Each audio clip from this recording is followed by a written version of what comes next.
నమస్కారం, welcome to సష TV news. ముందుగా headlines. ఈ నెల 5వ తేదీ ప్రభుత్వ పాలిటెక్నిక్ కళాశాలలో స్పాట్ అడ్మిషన్లు ప్రారంభం. సింగిల్ యూజ్ ప్లాస్టిక్ నిషేధం, తనిఖీ నిర్వహించి సీజ్ చేసిన ప్లాస్టిక్ మెటీరియల్. మహిళలు, బాలికలపై జరుగుతున్న హత్యలు, అత్యాచారాలను తీవ్రంగా ఖండిస్తున్నామని పేర్కొన్న NFIW నేతలు. నంద్యాల పట్టణంలోని పద్మావతినగర్ స్టేడియం నందు సబ్ జూనియర్ బాల బాలికల జూడో సెలక్షన్స్. న్యాయశాఖ మరియు మైనార్టీ శాఖ మంత్రి ఫరూక్ ఇలాకాలో రైతులకు యూరియా కష్టాలు. ఆళ్లగడ్డ ఎమ్మెల్యే మాట తీరుపై మండిపడ్డ మాజీ ఎమ్మెల్యే గంగుల. శ్రీశైలం ఆలయ హుండీలో నగదు చోరీకి పాల్పడిన నిందితుడు అరెస్ట్. రుద్రవరం మండలం మందలూరు గ్రామంలో మైనర్ బాలికపై అత్యాచారం.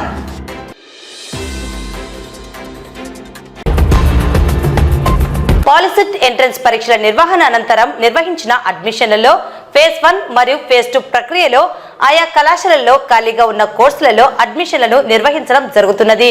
ఈ నేపథ్యంలో నంద్యాల ప్రభుత్వ పాలిటెక్నిక్ కళాశాలలో ఈ నెల 5వ తేదీ ఉదయం 10 గంటల నుండి స్పాట్ అడ్మిషన్లు నిర్వహించడం జరుగుతుందని కళాశాల ప్రిన్సిపల్ శైలేంద్ర కుమార్ తెలిపారు. ఈ మేరకు వాటి వివరాలను మీడియా ద్వారా వెల్లడించారు. 2025-26 అకాడమిక్ ఇయర్ సంబంధించి అడ్మిషన్స్ కోసం ఫేజ్ 1 మరియు ఫేజ్ 2 అడ్మిషన్ ప్రాసెస్ కంప్లీట్ చేయడం జరిగింది. ఈ ప్రాసెస్ కంప్లీట్ అయిన తర్వాత ఇంటర్నల్ స్లైడింగ్ ద్వారా ఒక బ్రాంచ్ నుంచి ఇంకో బ్రాంచ్ కి మారాలనుకున్నటువంటి విద్యార్థులు కూడా వేకెన్సీ సీట్స్ బట్టి ఇవ్వడం జరిగింది. ఈ ప్రాసెస్ అంతా కంప్లీట్ అయిన తర్వాత మిగిలిన సీట్స్ ని స్పాట్ అడ్మిషన్స్ ద్వారా ఫిల్అప్ చేయడం జరుగుతుంది. BSc గవర్నమెంట్ పాలిటెక్నిక్ నంద్యాలలో వేకెన్సీ పొజిషన్స్ చూస్తే సివిల్ ఇంజనీరింగ్ లో 3 ఖాళీలు ఉన్నాయి, మెకానికల్ ఇంజనీరింగ్ లో 18 ఖాళీలు ఉన్నాయి.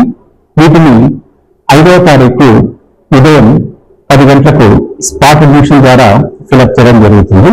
ఈ అడ్మిషన్స్ కోసం ఎలిజిబిలిటీ చూస్తే ఎంట్రన్స్ రాసి ఎక్కడా కూడా అడ్మిషన్ తీసుకునే వాళ్ళు కానీ లేదా ఎంట్రన్స్ రాయని వారు కూడా వీటికి అప్లై చేసుకోవచ్చు. కాకపోతే ఎంట్రన్స్ రాసి ర్యాంక్ పొందిన అభ్యర్థులకు ముందుగా ప్రిఫరెన్స్ ఇవ్వడం జరుగుతుంది. వాళ్ళ మెరిట్ ప్రకారంగా ఫిల్అప్ చేసిన తర్వాత ఇంకా ఏమైనా మిగిలితే అప్పుడు ఎంట్రన్స్ రాయకుండా 10th క్లాస్ పాస్ అయిన వాళ్లకు ఈ సీట్స్ ఇవ్వడం జరుగుతుంది. దీనికి సంబంధించి సర్టిఫికెట్స్ అన్ని కూడా వాళ్ళు original certificates plus xerox set 5వ తారీఖు తీసుకొని రావాల్సి ఉంటుంది. ఎంట్రన్స్ రాసిన వాళ్ళు rank card, hall ticket, entrance రాయని వాళ్ళు 10th class mark list, 4th నుంచి 10th వరకు స్టడీ సర్టిఫికెట్స్, తర్వాత క్యాస్ట్ సర్టిఫికెట్, UWS సర్టిఫికెట్, అన్నిటికంటే ముఖ్యంగా ట్రాన్స్ఫర్ సర్టిఫికెట్ అనేది ఖచ్చితంగా తీసుకొని రావాలి. ఒరిజినల్ సర్టిఫికెట్ యాక్సెప్ట్ చేస్తారు. ఎందుకంటే ఎంట్రన్స్ రాసి ర్యాంక్ తెచ్చుకొని వేరే కాలేజీలో సీటు పొందిన అభ్యర్థులు అక్కడ జాయిన్ అయి ఉంటే మాత్రం మనకి ఇక్కడ అడ్మిషన్ ఇవ్వరు.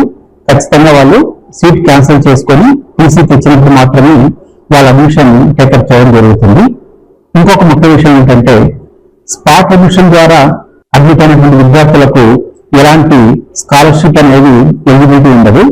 తర్వాత వాళ్ళు టోటల్ ఫీజు 4,700 రూపాయలు ఇమ్మీడియట్ గా చెల్లించాల్సి ఉంటుంది. ఈ ప్రాసెస్ 5వ తారీఖు మంగళవారం జరుగుతుంది. తర్వాత 4వ తారీఖున మీరు కాలేజీలో అప్లికేషన్ తీసుకుని ఆ డేటా ఫిల్అప్ చేసి ఇవ్వాలి.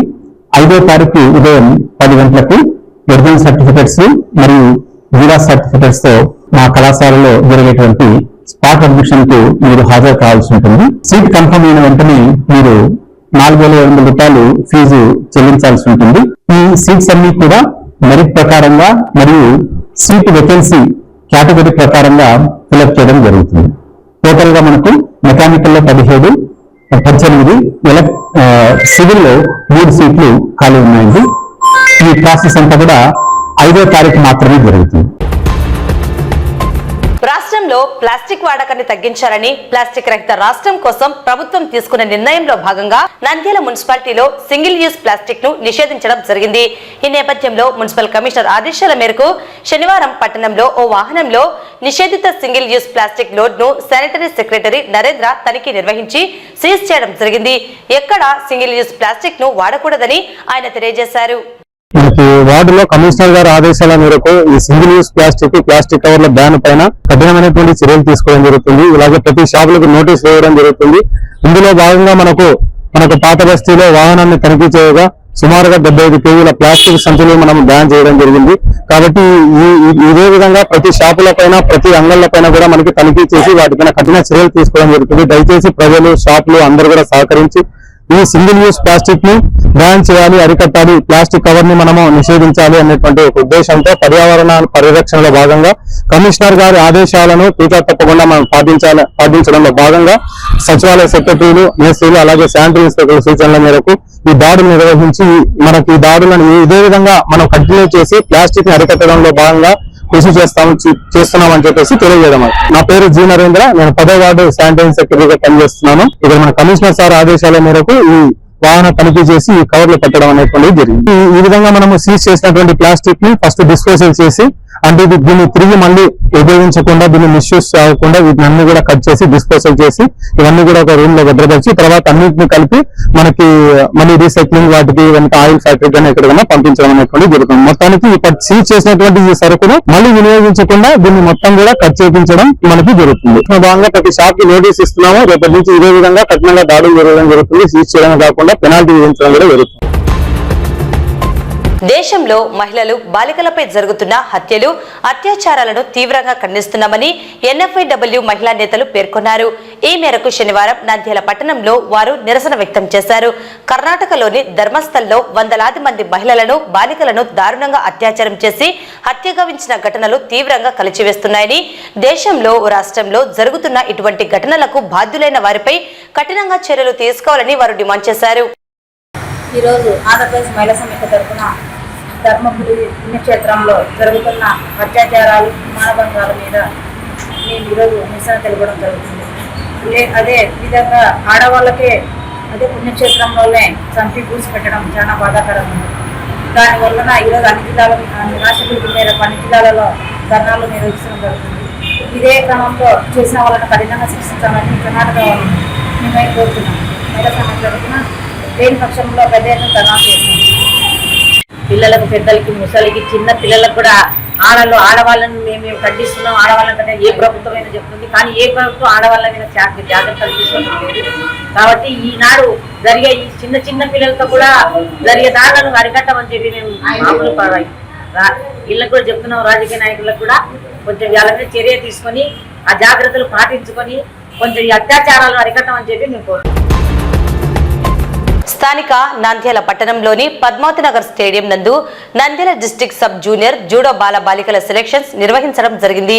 ఈ కార్యక్రమానికి ముఖ్య అతిథులుగా నంద్యాల జిల్లా జూడో అసోసియేషన్ అధ్యక్షులు నిమ్మకాయల సుధాకర్ పాల్గొని క్రీడలను ప్రారంభించారు. వారు మాట్లాడుతూ సబ్ జూనియర్ విభాగంలో క్రీడాకారులు మంచి ప్రతిభ చూపి ఈ నెల 9, 10వ తేదీ మంగళగిరిలో జరిగే సబ్ జూనియర్ రాష్ట్ర స్థాయి పోటీల్లో పాల్గొని నంద్యాల జిల్లాకు మంచి పేరు తీసుకురావాలని కోరారు. ఈ కార్యక్రమంలో నంద్యాల జిల్లా స్కూల్ అసిస్టెంట్ ఫిజికల్ ఎడ్యుకేషన్ ప్రధాన కార్యదర్శి దండె నాగరాజు మరియు సీనియర్ వ్యాయామ ఉపాధ్యాయులు విశ్వనాథ్, భాస్కర్ రెడ్డి, శేక్షావలి, రత్నకుమార్, మహబూబ్ బాషా, జూడో కోచ్ శాంతారాజు, సయ్యద్ బాషా 150 మంది క్రీడాకారులు పాల్గొన్నారు. Andhra Pradesh judo district sub junior వారి ఆధ్వర్యంలో ఈరోజు నంద్యాల జిల్లా పద్మావతి నగర్ స్టేడియంలో నంద్యాల డిస్ట్రిక్ట్ జూడో అసోసియేషన్ తరఫున ఈరోజు సబ్ జూనియర్ బాల బాలికలకు పోటీలు నిర్వహిస్తున్నాము. ఇక్కడ ఈ జిల్లాలో సెలెక్ట్ అయిన క్రీడాకారులు రేపు 9, 10 జరిగే రాష్ట్ర స్థాయి పోటీలలో మంగళగిరిలో జరిగే రాష్ట్ర స్థాయి పోటీలో పాల్గొంటారు. క్రీడాకారులు ఇక్కడ 150 మంది పాల్గొన్నారు. అమ్మాయిలు, అబ్బాయిలు. ఇక్కడ మంచి ప్రతిభ కలిగిన క్రీడాకారులను ఇక్కడ కోచ్ NIS కోచ్ శాంతరాజు గారు, వారి శిష్యులు అందరూ కలిసి ఇక్కడ మంచి టీంలు తీయడం జరుగుతుంది. కాబట్టి ఈ అవకాశాన్ని మొట్టమొదటిసారిగా నంద్యాలకు ఈ జూడో సబ్ జూనియర్ సెలక్షన్స్ ఇక్కడ నంద్యాల పెట్టడం జరిగింది. ఇక్కడ మాకు అవకాశం ఇచ్చిన DSDO రాజు గారికి, తర్వాత ఇక్కడికి మేము పిలిచిన వెంటనే వచ్చి ఈ క్రీడాకారులకు సక్సెస్ చేసినందుకు మా వ్యాయామ ఉపాధ్యాయులకు, పిల్లలందరికీ కూడా ధన్యవాదాలు తెలియజేస్తాను. నంద్యాల జిల్లాలో నూతనంగా ఈ జూడో సబ్ జూనియర్ పోటీలు మన నంద్యాలలో పద్మావతి నగర్లో ఏర్పాటు చేశారు అసోసియేషన్ వారు. మరి మేము కూడా వివిధ ప్రాంతాల నుంచి రావడం జరిగింది. మొట్టమొదటిసారిగా నంద్యాల జిల్లాకు ఈ విధంగా ఏర్పాటు చేయడం చాలా సంతోషం. మరి దీనికి అసోసియేషన్ మా పాఠశాలలు కూడా వీళ్ళు కోచ్లను పంపించి మరిన్ని టెక్నిక్స్ ను ఆ తర్వాత అవసరమైన మెటీరియల్ కూడా మాకు ప్రొవైడ్ చేయాలి, మా స్కూల్స్ కూడా అందజేయాలి. నా పేరు విజయభాస్కర్ రెడ్డి, జూపాల్ బంగ్లా ఫిజికల్ డైరెక్టర్ నేను వర్క్ చేస్తున్నాను. మా విద్యార్థులందరినీ కూడా ఇక్కడికి 15 మంది విద్యార్థులను తీసుకురావడం జరిగింది. చాలా హ్యాపీగా ఉంది నాకు, ఎందుకంటే కొత్తగా ఏర్పడినటువంటి కార్యవర్గంలో ఈ విధంగా కొత్తగా నూతనంగా ఏర్పడినటువంటి కార్యవర్గంలో మాకు కూడా మా విద్యార్థులందరూ కూడా పార్టిసిపేట్ చేయడం జరుగుతూ ఉంది. ఇది ఈరోజు ఇంతింతై ఒత్తిడినట్టుగా ఇంకా కొద్ది పై స్థాయిలో స్టేట్ లెవెల్లో రాష్ట్ర స్థాయిలో అదే నేషనల్ స్థాయిలో కూడా విద్యార్థులందరూ కూడా మంచిగా రాణించి ఈ యొక్క అసోసియేషన్ కు మంచి గుర్తింపు రావాలని చెప్పేసి నేను కోరుకుంటా ఉన్నా. మా మిత్రులందరూ కూడా చాలా కష్టపడతా ఉన్నారు. వారికి అందరూ నియర్ గా దగ్గర 150 మంది విద్యార్థులు ఇక్కడ అమ్మాయిలు అబ్బాయిలు పార్టిసిపేట్ చేయడం జరిగింది ఈ సబ్ జూనియర్ కేటగిరీలో. వీళ్ళకు కూడా అంతా కూడా ఈ అసోసియేషన్ తరఫున కూడా మేము కృతజ్ఞతలు తెలియజేస్తా ఉన్నాం. ఇలాంటి ఇంకా కార్యక్రమాలు ముందు ఇంకా అసోసియేషన్ తరఫున మంచిగా జరపాలని, అదేవిధంగా స్కూల్ లెవెల్లో కూడా ప్రతి ఇన్స్టిట్యూషన్ గట తిరిగి ఈ ఇన్స్టిట్యూషన్ లెవెల్లో కూడా ఈ విధంగా ఉంటుంది, జూడో ఈ విధంగా ఉంటుంది అని చెప్పి తెలియజేసే దానికి కూడా ఈ యొక్క అసోసియేషన్ సహాయ సహకారాలు అందించాలని కోరుకుంటున్నాను. Thank you. న్యాయశాఖ మరియు మైనార్టీ శాఖ మంత్రి ఫరూక్ ఇలాకాలో రైతులకు యూరియా కష్టాలు మొదలయ్యాయి. నంద్యాల నియోజకవర్గంలోని గోస్పాడు మండలం జూలేపల్లి, సంబవరం గ్రామాలలో టీడీపీ నాయకులు యూరియా గోడౌన్ కు తాళాలు వేసుకుని రైతులకు యూరియాను ఇవ్వకుండా వారికి అనుకూలంగా ఉన్న తెలుగుదేశం పార్టీ నాయకులకు మాత్రమే యూరియాను అందిస్తున్నారని ఆ గ్రామ రైతులు వాపోతున్నారు. అధికారులు రైతులందరికీ పంపిణీ చేయాల్సిన యూరియాను కొందరికి మాత్రమే అందించడంతో గ్రామ రైతులు ఆవేదన వ్యక్తం చేస్తున్నారు. తెలుగుదేశం పార్టీ వాళ్లకు మాత్రమే యూరియా ఇస్తాం అనడం విడ్డూరంగా ఉందని రైతులు అంటున్నారు. గోస్పాడు మండలం సంబవరం గ్రామంలో గ్రామ సచివాలయంలో రైతులకు అందించాల్సిన ఎరువులు ఇవ్వకుండా టీడీపీ నాయకుడు దూదేకుల వెంకటరమణ ఫీల్డ్ అసిస్టెంట్ సచివాలయంలో అధికారుల పక్కన తిష్టవేసి తెలుగుదేశం పార్టీ వాళ్లకు మాత్రమే యూరియాను అందిస్తున్నారని రైతులు ఆవేదన వ్యక్తం చేస్తున్నారు. అధికారులు వెంటనే స్పందించి ప్రతి ఒక్క రైతుకు యూరియా అందించాలని రైతులు కోరుతున్నారు. అధికారులు అందించాల్సిన యూరియాను టీడీపీ నాయకులే దగ్గర ఉండి వారి కార్యకర్తలకు అందించడంతో రైతులు ఆవేదన వ్యక్తం చేస్తున్నారు. ఇంతవరకు ఎప్పుడు కూడా ఇన్ని కష్టాలు ఎదుర్కోలేదని, రైతులను ఇబ్బందులు పెడితే మూల్యం చెల్లించుకోవాల్సి వస్తుందని రైతులు కూటమి ప్రభుత్వంపై మండిపడుతున్నారు. మరి వాళ్ళకి మిగతా కావాలంటే ఎట్లా నెక్స్ట్ ఫర్దర్గా అంటే రెండే అంటే వాళ్ళకి సరిపో ఉంటుంది కదా, ఎక్స్ట్రా అడుగుతున్నారు. గవర్నమెంట్ నుంచి సప్లై తక్కువ ఉంది సార్. ఒక్కొక్కరికి ఎకరాలు ఎక్కువ ఉన్నాయని ఒక్కొక్కరికి 10 ఇస్తే ఏం చేయలేము కదా, అందుకు అలా 2 ఇస్తున్నాం. వాళ్ళు ఏం చేస్తారో మనం చేయలేము. బయట ఎక్కువ రేటు ఉందంటే ఆడే తెచ్చుకోవాలి. అక్కడే తెచ్చుకోవాలి షాప్స్. వైసీపీ హయాంలో ఆళ్లగడ్డ నియోజకవర్గంలో చేసిన అభివృద్ధి, చేసిన పనుల గురించి మాజీ ఎమ్మెల్యే గంగుల విజేంద్రారెడ్డి ఆధారాలతో సహా బయటపెట్టారు. ఆళ్లగడ్డ ఎమ్మెల్యే మాట తీరుపై ఆయన మండిపడ్డారు. వైఎస్ఆర్సీపీ కార్యాలయంలో ఏర్పాటు చేసిన మీడియా సమావేశంలో మాజీ ఎమ్మెల్యే గంగుల విజేంద్రారెడ్డి మాట్లాడుతూ ఎర్రగూడు దిన్న గ్రామ అభివృద్ధి గురించి స్థానిక ఎమ్మెల్యే నోటికి వచ్చినట్టు మాట్లాడుతుందని, ఇది సరికాదని అన్నారు. కొత్తపల్లి గ్రామానికి సీసీ రోడ్లు వేసిన ఘనత వైఎస్ఆర్సీపీదేనని, R&B రోడ్లు కూడా వేసింది మేమే అని ఆధారాలతో సహా నిరూపించారు. ఇప్పటికైనా అభివృద్ధి చేసింది ఎవరు అని తెలుసుకొని మాట్లాడాలని ఆళ్లగడ్డ ఎమ్మెల్యేను మీడియా ముఖంగా తెలియజేశారు. స్థానిక ఎమ్మెల్యే ఇప్పటికైనా అబద్ధాలు చెప్పడం మానుకోవాలని, ఏదైనా ఉంటే ఆధారాలతో సహా నిరూపించాలని తనదైన శైలిలో విరుచుకుపడ్డారు మాజీ ఎమ్మెల్యే గంగుల విజేంద్రారెడ్డి. పనులు చేయలేదు, అసలు అభివృద్ధి జరగలేదు ఇక్కడ కూడా అన్న విధంగా మాట్లాడి ఆమె ఇప్పుడు ఏదో ఈ తాలూకా మొత్తానికి అభివృద్ధికి శ్రీకారం చుడుతున్నట్టు ఆమె మాట్లాడడం చాలా హాస్యాస్పదం. ముందుగా తెలుసుకోమని చెప్పి కోరుతా ఉన్నాను. మీ ఊరికి కొత్తపల్లెకి కూడా మేము అధికారంలో ఉన్నప్పుడే రోడ్డు వేసింది. దొల్లిపాడు టు డబ్ల్యూ కొత్తపల్లె 3 కోట్ల రూపాయల road, Erragunta to W Kothapalle 2 కోట్ల రూపాయల రోడ్డు, చాకరాజు టు డబ్ల్యూ గోవిందన్నకి రోడ్డు, దాని తర్వాత గోవిందన్న టెంపుల్ ఏదైతే ఉందో ఆ టెంపుల్ ముందర సీసీ రోడ్డు మొత్తం కూడా ఆ ఊర్లో ఎక్కడి నుంచో సమస్యగా ఉంటే 90 లక్షల రూపాయలు ఆ మొత్తం గ్రామం అంతా సీసీ రోడ్డు. అదేవిధంగా దొల్లిపాడు మెయిన్ విలేజ్ హైవే, అదేవిధంగా భాగ్యనగరం మెయిన్ విలేజ్ హైవేలు రెండు కూడా ఎప్పుడు కూడా రోడ్ వేసిన వెంటనే ఆ రెండు రోడ్లు కూడా కుంగిపోతా ఉంది. 6 నెలలకి సంవత్సరానికి 40 ఏళ్ల నుంచి మీరు చేయలేకపోయినారు. మేము అధికారంలో 6 కోట్ల రూపాయలతో ఆ రోడ్డుకు మరమ్మతులు చేసి ఆ 2 దగ్గరలో కూడా సీసీ రోడ్లు కంప్లీట్ గా వేయించడం జరిగింది. అదే విధంగా అర్జునాపురం నుంచి అమ్మిరెడ్డి నగరంకి నువ్వు మంత్రిగా ఉన్నప్పుడు నువ్వే టెండర్ వేసుకొని ఆ వర్క్ స్టార్ట్ చేసి 2 సంవత్సరాలు క్యాన్సిల్ చేసుకోకుండా అట్లనే పెట్టిన వాళ్ళు మట్టి రోడ్ల మీద తిరుగుతున్నారని 2 సంవత్సరాలు దాన్ని పట్టుబట్టి దాని తర్వాత వర్క్ క్యాన్సిల్ చేపించి ఆ రోడ్డును కూడా మేమే పూర్తి చేయడం జరిగింది. ఈరోజు ఇన్ని కార్యక్రమాలు చేసిన తర్వాత కూడా నువ్వు మాట్లాడుతున్నావు అని అంటే నీకు కనపడడం లేదని అర్థం. మా గ్రామంలో అభివృద్ధి చేయలేదని నువ్వు చెప్తున్నావు. మీ గ్రామంలో ఈ కొత్తపల్లి గ్రామంలో నేను ఈ కొత్తపల్లి గ్రామంలో కట్టిన సొసైటీ షెడ్స్ 2019 నుంచి 2024 మధ్యలో కొత్తపల్లి గ్రామంలో కట్టిన సొసైటీ గోడౌన్ ఇది. 2014 నుంచి 2019 నుంచి 24 మధ్యలో పెట్టిన సచివాలయం నాడు నేడు కింద స్కూల్ బిల్డింగ్ తయారు చేసినది, స్కూల్ బిల్డింగ్ లోపల ఉన్న ఎక్విప్మెంట్స్ ఇచ్చినవి. ఇవన్నీ కూడా 19 నుంచి 24 మధ్యలోనే జరిగినాయి. నేను అభివృద్ధి చేసినా కాబట్టి మీ గ్రామంలో కూడా నాకు 450 ఓట్లు పడినాయి. 2024 ఎలక్షన్ లో 450 ఓట్లు నాకు కూడా పడినాయి కాబట్టి ఈ రోజు నేను అధికారంలో లేకపోయినా గానీ మీ గ్రామానికి మళ్ళా కూడా ఇప్పుడు వేసిన సీసీ రోడ్ లో జెడ్పీ నుంచి 10 లక్షలు, ఎంపీ ఫండ్ నుంచి మా పార్టీకి సంబంధించిన ఎంపీ ఫండ్ నుంచి 5 లక్షలు, 10 లక్షలు మీ గ్రామానికి సీసీ రోడ్ లో కూడా ఇవ్వడం జరిగింది. కాబట్టి కనుక్కో, తెలియదేమో నీకు. ఇవంటే మా గ్రామానికి ఇస్తున్నాం, మీ గ్రామం అంటే ప్రేమ లేదు అని. మా గ్రామానికి కూడా మొన్న రీసెంట్ గా ఒక రాజ్యసభ సభ్యుడిని పట్టుకుని 16 లక్షలు చంద్రబాబు దగ్గర కల్వత్తు కావాలంటే 16 లక్షల రూపాయలు శాంక్షన్ కూడా చేయించుకున్నాను. నేను అధికారంలో ఉన్నా లేకపోయినా నా ప్రాంతానికి నా ప్రజలకి ఏం అవసరమో అది చేయడానికి ఎల్లప్పుడూ నా వంతు కృషి నేను చేస్తానే ఉంటా. నేను ఏదో మాట్లాడుతుంది అలా మేము చెప్పాం పెన్షన్లు పెంచామా లేదా, ఇస్తున్నామా లేదా అని. పెన్షన్లు ఇస్తున్నావు బాగానే ఉంది, మరి 55 వేల పెన్షన్లు ఇస్తాను మీరే కదా చెప్పింది. ఎస్సీ ఎస్టీ బీసీ మైనారిటీలు మరి అవెందుకు ఇవ్వట్లే? జూన్ 4వ తారీఖు నుంచే తీసుకోమన్నారు కదా.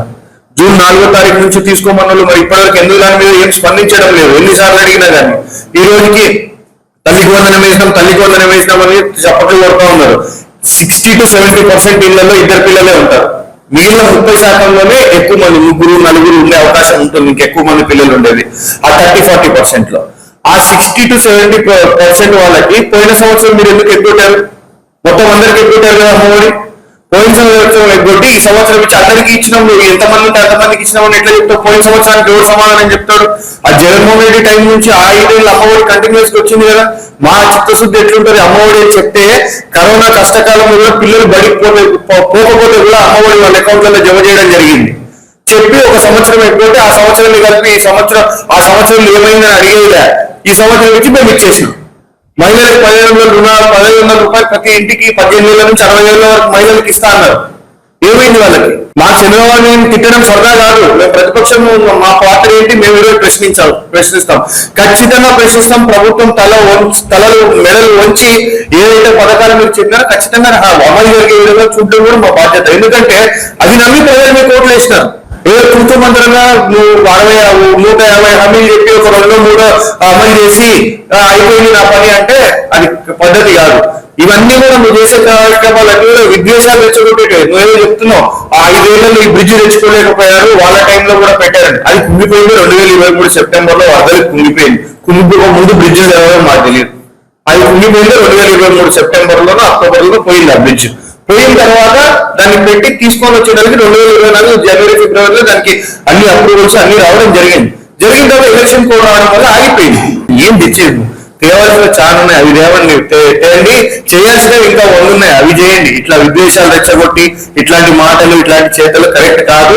నువ్వు చెప్తున్నావు కదా, ఇవన్నీ నేను చెప్పిన వర్కులన్నీ కావాలంటే ప్రెస్ కూడా ఇస్తా, తీసుకోండి. మీరు అన్ని ఏ టైంలో జరిగినా మీరే ఎంక్వైరీ చేయండి. ఎందుకు అన్ని డిపార్ట్మెంట్స్ మీ దగ్గర ఉన్నాయి కదా. ఏ డిపార్ట్మెంట్ లో టీఆర్ ఆర్ఎంపీ వాళ్ళందరినీ అడిగేసి తెప్పించుకో. ఏమేమి చేశారు ఆ గవర్నమెంట్ లో, మా మండలంలో, మా గ్రామానికి తీసుకో, తెలుస్తుంది. ఈ రోజు ఒక కొత్త సంస్కృతి ఏర్పడింది, కొత్త ఇది ఏర్పడింది, అది ఏర్పడింది అనేది చెప్తా ఉన్నాం. ఇదే మీ గ్రామానికి రోడ్ వేసి జీనపల్లి దగ్గర బోర్డు వేసినాం కానీ మీ ఊర్లో మేము వచ్చి వేయలే. మీ పొలిమేరలో కూడా వేయలేము. అంటే మీ ఊరికి పొలిమేర లేదు, మీ ఊర్లో కూడా వేయలేము బోర్డు. మాకు విదేశాలు తెచ్చుకోవాల్సిన అవసరం లేదు. ఈరోజు కావాల్సిన పంతంగా అక్కడ పోయి ఏం సాధిస్తాం, దానివల్ల వచ్చేది లేదు, పోయేది లేదు. ఖచ్చితంగా నేను చెప్తున్నా, మేము ఇంతకంటే ఇంకా ఎక్కువ ప్రశ్నిస్తాం. ప్రతి ఒక్క ఇంటికి వెళ్తాం, చెప్తాం మీరు ఏ విధంగా ప్రజల్ని మోసం చేశారో కూడా తెలియజేస్తాం. ఖచ్చితంగా ఈరోజు ప్రజలకు అది తెలియజేస్తూ మా కార్యక్రమాలు మరింతగా ప్రజల్లోకి తీసుకెళ్తామని తెలియజేస్తాం. గత నెల 16వ తేదీన శ్రీశైలంలోని స్వామివారి గర్భాలయంలోని హుండీలో విద్యాసాగర్ చోరీకి పాల్పడినట్లు సీసీ ఫుటేజీ ఆధారంగా దేవాలయం అధికారుల ఫిర్యాదుతో శ్రీశైలం ఆలయంలోని స్వామివారి హుండీలో నగదును చోరీ చేసిన పరిచారకుడు విద్యాసాగర్ ను శ్రీశైలం పోలీసులు అరెస్టు చేశారు. నిందితుడు విద్యాసాగర్ నుంచి 1,24,200 రూపాయల నగదు స్వాధీనం చేసుకుని సీజ్ చేశామని మీడియాకు సీఏ ప్రసాద్ రావు వెల్లడించారు. నిందితుడు గత 90 రోజులుగా ఆలయంలోని హుండీలో 12 దఫాలుగా చోరీకి పాల్పడ్డాడని, దేవాలయంలో పరిచారక వృత్తిలో ఉంటూ అర్ధరాత్రి సమయాల్లో చోరీకి పాల్పడినట్లు సీసీ కెమెరాల్లో గుర్తించినట్లు సీఐ ప్రసాద్ రావు వెల్లడించారు. అయితే 12 మార్లు మొత్తం నగదు 3,79,200 రూపాయల నగదు చోరీ చేశాడని విచారణలో తేలిందన్నారు. కొంత నగదును తన గృహానికి ఖర్చు చేశానని, మరికొంత నగదుతో రాయల్ ఎన్ఫీల్డ్ మోటార్ బైక్ కొని జల్సాలకు అలవాటు పడినట్లు తెలిపారు. నిందితుడి నుంచి నగదుతో పాటు రాయల్ ఎన్ఫీల్డ్ మోటార్ బైక్ ను కూడా సీజ్ చేశామని సిఐ ప్రసాద్ రావు తెలిపారు. కేసు నమోదు చేసి ఆత్మకూరు కోర్టులో హాజరుపరిచామని చెప్పారు. 16/7/2025 శ్రీ భ్రమరంబ మల్లికార్జున స్వామి వారి దేవస్థానంలో మల్లికార్జున స్వామి ఆలయంలో హుండీలో దొంగతనం జరిగిందని చెప్పేసి దేవస్థానం సిఎస్ గారికి ఫిర్యాదు మేరకు కేసు నమోదు చేయడం జరిగింది. ఆ కేసు నమోదు చేసిన దర్యాప్తులో భాగంగా పూజారి గురించి వెతకగా ఈ దినం ఉదయం అతన్ని పట్టుకోవడం జరిగింది. అతను పట్టుకొని విచారించగా అతను హుండీలో ఇప్పటికీ అవైలబుల్ బ్యాకప్ ప్రకారం 12 సార్లు హుండీలో దొంగతనం చేయడం జరిగింది. ఆ 12 సార్లు దొంగతనం చేసిన అమౌంట్లో కొంత భాగాన్ని రాయల్ ఎన్ఫీల్డ్ బైక్ కొనుక్కోవడం జరిగింది. అతని వద్ద ఈరోజు 1,24,200 రూపాయలు నగదును సీజ్ చేయడం జరిగింది. అదేవిధంగా కొంత అమౌంట్ని అతని ఇంటిని బాగు చేసుకోవడానికి ఖర్చు పెట్టడం జరిగింది. టోటల్గా అతను హుండీలో నుంచి 3,79,200 రూపాయలు దొంగతనం అంటే 12 డేట్స్లో దొంగతనం చేయడం జరిగింది. అందులో మేము ఈరోజు సుమారు 2,79,200 రూపాయల నగదును సీజ్ చేసి అతనిని అరెస్ట్ చేసి రిమాండ్ నిమిత్తం ఆత్మకూరు కోర్టు నందు ప్రవేశపెట్టడం జరిగింది. రుద్రవరం మండలం మందలూరు గ్రామంలో దారుణ ఘటన చోటు చేసుకుంది. 13 ఏళ్ల బాలికపై దూరపు బంధువు చిన్నాన్న వరుస అయిన నిందితుడు అత్యాచారానికి పాల్పడ్డాడు. కూలీ పనుల కోసం తీసుకువెళ్లి బాలికను అత్యాచారం చేసినట్లు తెలుస్తోంది. తనపై అత్యాచారం జరిగినట్లు బాలిక కుటుంబ సభ్యులకు తెలిపింది. బాలిక కుటుంబ సభ్యులు రుద్రవరం పోలీస్ స్టేషన్లో ఫిర్యాదు చేశారు. ఫిర్యాదు మేరకు పోలీసులు పూర్తి స్థాయిలో విచారణ చేపట్టారు. వైద్య పరీక్షల నిమిత్తం బాధితురాల్ని ఆళ్లగడ్డ ప్రభుత్వ ఆసుపత్రికి తరలించారు. పూర్తి విషయాలు తెలియాల్సి ఉంది.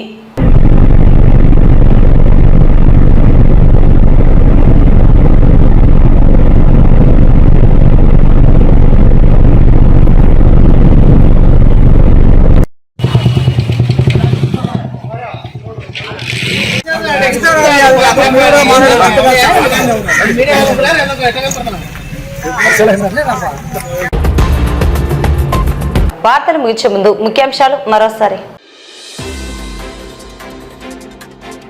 ఈ నెల 5వ తేదీ ప్రభుత్వ పాలిటెక్నిక్ కళాశాలలో స్పాట్ అడ్మిషన్లు ప్రారంభం. సింగిల్ యూజ్ ప్లాస్టిక్ నిషేధం, తనిఖీ నిర్వహించి సీజ్ చేసిన ప్లాస్టిక్ మెటీరియల్. మహిళలు బాలికలపై జరుగుతున్న హత్యలు అత్యాచారాలను తీవ్రంగా ఖండిస్తున్నామని పేర్కొన్న NFIW నేతలు. నంద్యాల పట్టణంలోని పద్మావతినగర్ స్టేడియం నందు సబ్ జూనియర్ బాల బాలికల జూడో సెలక్షన్స్. న్యాయశాఖ మరియు మైనార్టీ శాఖ మంత్రి ఫరూక్ ఇలాకాలో రైతులకు యూరియా కష్టాలు.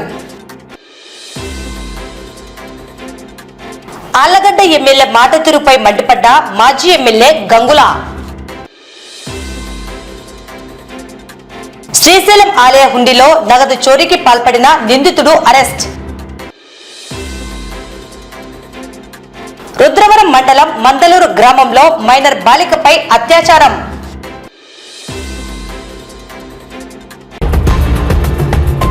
ఈ వార్తలు ఇంతటితో సమాప్తం. నమస్కారం.